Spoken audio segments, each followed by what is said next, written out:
Climate Change International Regime, the Paris Agreement. Introduction to the Paris Agreement. Learning objectives. At the end of this lesson, you will be able to describe the steps in the negotiation process of the Paris Agreement, describe the building blocks and main provisions of the Paris Agreement, describe relevant provisions of the decision adopting the Paris Agreement, identify the first steps to be taken after the entry into force of the agreement, describe the mitigation aim of the agreement. Only one negotiation and agreement preceded the Paris Agreement. Is this true or false? Many negotiations and agreements preceded the Paris Agreement.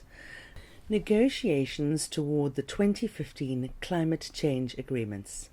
Let's explore the Bali Roadmap.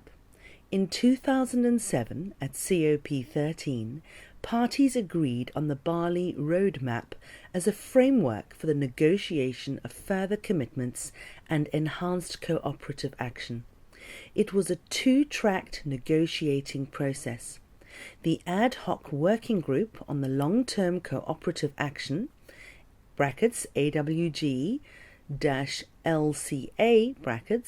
was established under the Convention, and the Ad Hoc Working Group on Further Commitments for Annex I parties under the Kyoto Protocol (AWG-KP) established under the Protocol in 2005, would continue its work with respect to a second commitment period of the Protocol. Negotiations under the AWG-LCA focused on the 5 negotiating blocks of the Bali Action Plan: shared vision, mitigation, adaptation, technology and financing. The mandate of AWG-LCA was extended several times until 2012. The Copenhagen Accord. In 2009, COP15 took note of the Copenhagen Accord, even if it did not meet the high political expectations raised.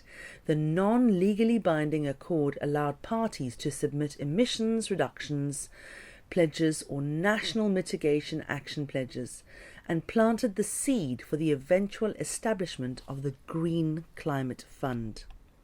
The Cancun Agreements. The Cancun Agreements were adopted by COP16 in 2010.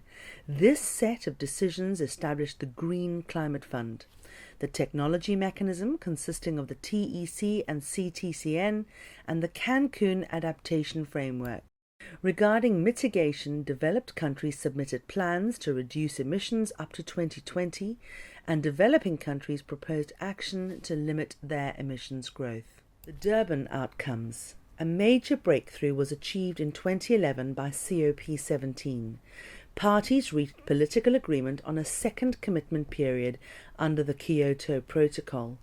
They established the Ad Hoc Working Group on the Durban Platform for Enhanced Action, ADP, with the mandate to develop a protocol, another legal instrument, or an agreed outcome with legal force under the Convention.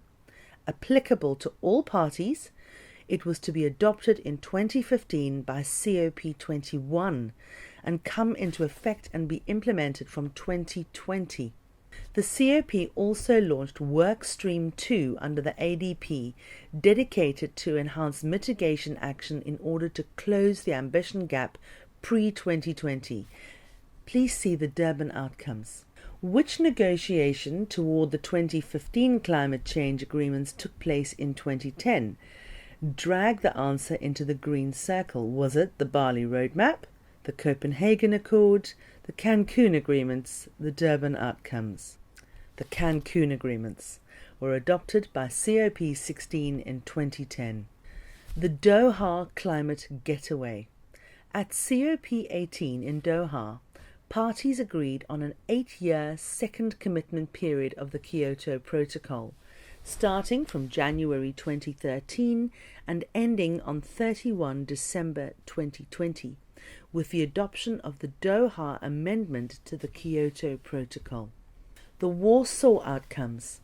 COP19/CMP9 advanced on the path set by the Durban Platform and moved closer to the start of the operations of the Green Climate Fund. The Warsaw Framework for REDD+ was adopted. Parties had worked on reducing emissions from deforestation and forest degradation in developing countries since 2005. The Warsaw Framework establishes the foundation and coordinates global support to forest conservation and sustainable use, with result-based payments to developing countries. Parties also agreed to establish the Warsaw International Mechanism for Loss and Damage associated with climate change impacts in developing countries that are particularly vulnerable to the adverse effects of climate change. Climate change and ozone depletion. An interesting issue to follow up on, links with other MEAs and the need for a coordinated approach in MEA implementation, is the relationship between the ozone depleting substances being phased out under the Montreal Protocol on substances that deplete the ozone layer, and their alternatives that may contribute to climate change. In this regard, paragraph 222 of the Rio+20 outcome document recognized that the phase-out of the ozone-depleting substances is resulting in a rapid increase in the use and release into the atmosphere of hydrofluorocarbons, HFCs, with high global warming potentials, and supported a gradual phase-out in the consumption and production of these hydrofluorocarbons. What year was the adoption and entry into force of the Paris Agreement? Was it 2015 and 2016, 2014 and 2015, 2010 and 2015, 2016 and 2017? 2015 and 2016. The Paris Agreement was adopted on 12th of December 2015 at the 21st session of the Conference of the Parties COP21 of the UN Framework Convention on Climate Change, UNFCCC in Paris. It entered into force on the 4th of November 2016.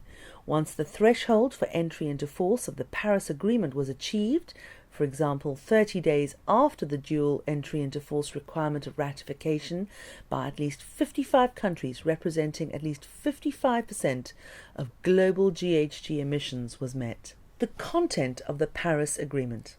The Preamble. The preamble of the Paris Agreement captures a number of familiar and new concepts in 15 sentences. This framing occurs throughout the agreement and signals a shift in the way equity and common but differentiated responsibilities and respective capabilities, CBDRRC, are interpreted and operationalized. It broadly reflects the objective and principles of the UNFCCC, albeit in the light of different national circumstances. It recognizes the specific needs and special circumstances of developing country parties, particularly the most vulnerable, and the specific needs and special situations of the least developed countries with regard to funding and transfer of technology. The preamble further refers to the need for an effective response on the basis of the best available scientific knowledge. The second half of the preamble incorporates new themes that are not found in the UNFCCC. These include the priorities of safeguarding food security and ending hunger, the need for a just transition of the workforce, and engagement with all levels of government and various actors. The diversity of issues in the latter provisions of the preamble underlines that climate change is no longer perceived as solely an environmental problem. It cuts across and affects all areas of society. The need for sustainable lifestyles and sustainable patterns of consumption and production, with developed country parties taking the lead, is also recognized. It calls on parties to respect and promote human rights, the right to health, the rights of indigenous peoples, local communities, migrants, children, persons with disabilities, and people in vulnerable situations, the right to development, gender equality, the empowerment of women, and intergenerational equity. The preamble to the Paris Agreement incorporates only themes covered by the UNFCCC. True or false? That's right. The second half of the preamble incorporates new themes that are not found in the UNFCCC. These include the priorities of safeguarding food security and ending hunger, the need for a just transition of the workforce, and engagement with all levels of government and various actors. The diversity of issues in the latter provisions of the preamble underlines that climate change is no longer perceived as solely an environmental problem. It cuts across and affects all areas of society. Definitions, purpose, and contributions. Which of these articles contain definitions? Article 1, Article 2, or Article 3? The correct answer is Article 1. Article 1 states that the definitions contained in the UNFCCC, climate change, greenhouse gases, sinks, etc., will apply to the Paris Agreement. Earlier drafts of Article 1 also included words and terms like party, convention, developing countries, developed countries, conference of the parties. Article 2. Article 2 outlines the purpose of the agreement. Article 2.1 seeks to enhance the implementation of UNFCCC Article 2 to prevent dangerous anthropogenic interference with the climate system. It aims to do so by strengthening the global response to climate change in general, including by committing to a long-term temperature goal, enhancing adaptive capacity and climate resilience, and making finance flows consistent with low-emission development pathways. The long-term temperature goal includes 2 targets for maximum global warming. Parties to the agreement will commit to hold the increase in the global average temperature to well below 2 degrees Celsius, above pre-industrial levels, and to pursue efforts to limit the temperature increase to 1.5 degrees Celsius. To date, the 2 degrees Celsius target has been the working assumption for most nations in their mitigation efforts, including the planning and preparation of intended nationally determined contributions, INDCs, before Paris. The 1.5 degrees Celsius target was included as the result of a concerted push by an alliance of vulnerable states, including the LDCs, SIDS, and the Independent Association of Latin America and the Caribbean, but is still considered an aspirational goal by some states. Article 2.2 states that the agreement will be implemented to reflect equity and CBDRRC in the light of different national circumstances. This language underlines the shift away from the formal differentiation between developed and developing country parties. Under the UNFCCC and the Kyoto Protocol, towards a more nuanced, self-differentiated model. As a result of this new approach, under the Paris Agreement, there is no longer a firewall in terms of obligations between developed and developing countries. While the agreement still uses the existing terminology of developed and developing countries, it does not offer any clarifying definitions. Article 3. Article 3 provides that parties can undertake and communicate their efforts on mitigation, adaptation, finance, technology transfer, and capacity building, as well as on transparency, as part of their nationally determined contributions, NDCs. These efforts should become progressively more ambitious over time. While Article 3 recognizes the need to support developing country parties in implementing the new agreement, developing country efforts are not contingent on the upfront provision of support, as envisaged in previous drafts of the Paris Agreement and generally under the UNFCCC. The foundation of the agreement structure is that all parties will determine at the national level what actions they are able and willing to take in achieving the purpose of the agreement. Article 3 only provides an overarching outline of the agreement's underlying approach and uses nationally determined contributions in a wider sense than the nationally determined mitigation contributions in Article 4. Match the articles to their contents. Article 1 is about contributions, mitigation, purpose, conservation, or definition. Article 2 is about contributions, definition, purpose, conservation, or mitigation. Article 3 is about purpose, definition, conservation, mitigation, or contributions. Article 4 is about conservation, mitigation, contributions, purpose, or definition.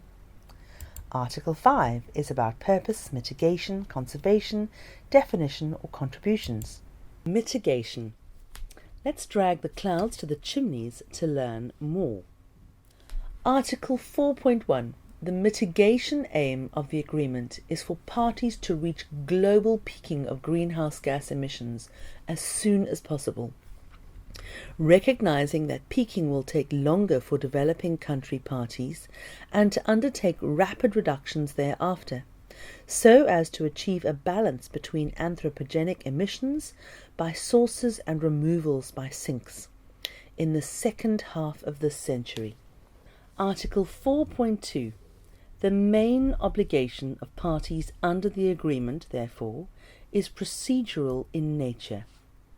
Prepare, communicate, and update mitigation NDCs. The phrase pursue domestic mitigation measures could be interpreted as an additional substantive obligation. Moreover, whether NDCs encapsulate commitments that are binding on government entities under domestic law is a matter of national, and in the case of the EU, supranational law. Decisions. It invites parties to communicate their first NDCs when they join the agreement. When communicating NDCs, parties may include quantifiable information on the reference points, such as a base year, timeframes and/or periods for implementation of the NDCs. The Ad Hoc Working Group on the Paris Agreement, APA, is requested to develop further guidance for consideration and adoption by the CMA at its first session, CMA1. The subsidiary body for implementation, SBI, is requested to develop procedures for the NDC registry for adoption at CMA1. Article 4.19 calls on all parties, including LDCs and SIDs, under Article 4.6, to strive to formulate and communicate low-emission development strategies, LEDs. The adopting decision calls for these LEDs to be submitted by 2020 and to include mid-century long-term strategies, which will be published on the UNFCCC website, Section 35. Mitigation co-benefits resulting from adaptation actions or economic diversification efforts can count towards mitigation contributions, and that is in Article 4.7. Impacts. Parties shall take into full consideration in the implementation of the commitments of the Convention the specific needs and concerns of developing country parties arising from the impact of the implementation of response measures. The concerns of parties most affected by the impact of response measures have to be taken into consideration by other parties. Article 4.15. Parties are to take action to conserve and enhance biomass, forest, oceanic and other greenhouse gas sinks and reservoirs. Is this true or false? Correct. Article 5.1 calls on parties to take action to conserve and enhance biomass, forest, oceanic and other greenhouse gas sinks and reservoirs.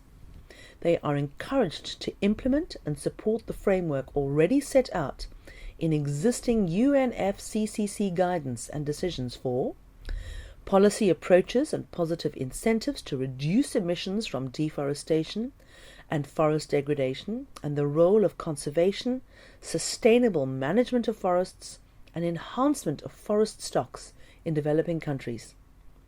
and alternate policy approaches, such as joint mitigation and adaptation, while incentivizing non-carbon benefits associated with such approaches. Article 5.2. Cooperative approaches. The agreement recognizes that parties can choose voluntary cooperation to implement their NDCs to allow for higher ambition both in mitigation and adaptation, Article 6.1, and could include market-based and non-market-based approaches. Adaptation. The agreement establishes a global goal on adaptation to enhance adaptive capacity, strengthen resilience, and reduce vulnerability to climate change. Article 7.1. Adaptation is recognized as a key component of the long-term global response to climate change and an urgent need of developing country parties. Article 7.2. The importance of continuous and enhanced support for their adaptation efforts is also recognized in Articles 7.6 and 7.13, especially for parties that are particularly vulnerable to the adverse effects of climate change, in Articles 7.2 and 7.6. Adaptation action should follow a country-driven, gender-responsive, participatory and transparent approach that takes into account the interests of vulnerable groups, communities and ecosystems. That is in Article 7.5. Adaptation action should be based on and guided by the best available science and, as appropriate, traditional knowledge, knowledge of indigenous peoples and local knowledge systems, with a view to integrating adaptation into relevant socio-economic and environmental policies and actions where appropriate.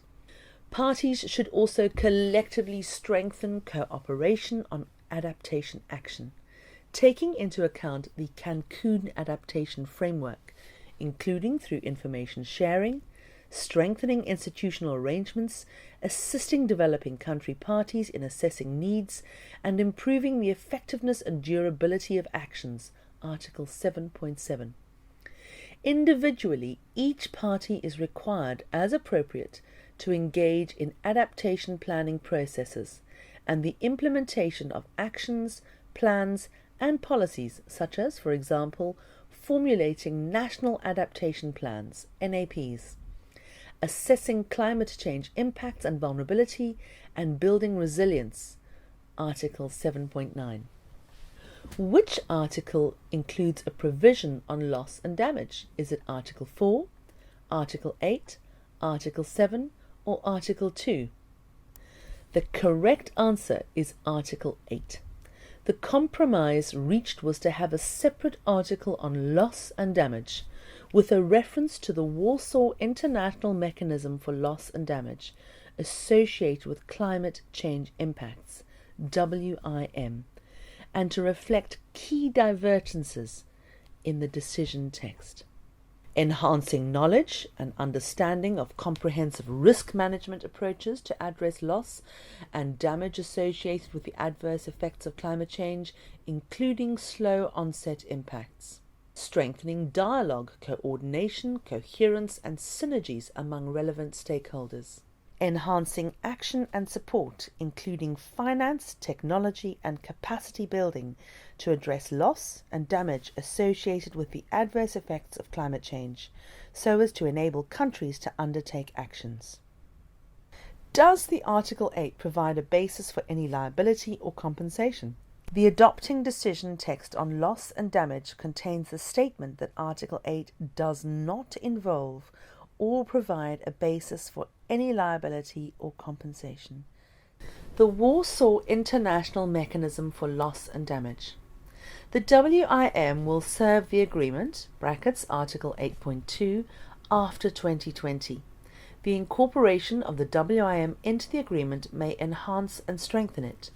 Parties are expected to enhance understanding, action and support with respect to loss and damage associated with the adverse effects of climate change, including through the WIM, Article 8.3. In this regard, the agreement provides a non-exhaustive, indicative list of areas for cooperation and facilitation. For instance, early warning systems, slow onset events, and other events that may involve irreversible and permanent loss and damage, and risk-related actions. Brackets Article 8.4. In addition, the adopting decision tasks the Executive Committee of the WIM with establishing a clearinghouse for information on risk transfer and insurance. Brackets Subsection 48. Creating a task force to develop recommendations for approaches to climate change-induced displacement. Brackets Subsection 49. And reporting on progress in its annual report. Brackets Subsection 50. Congratulations! You completed Lesson 1, Introduction to the Paris Agreement.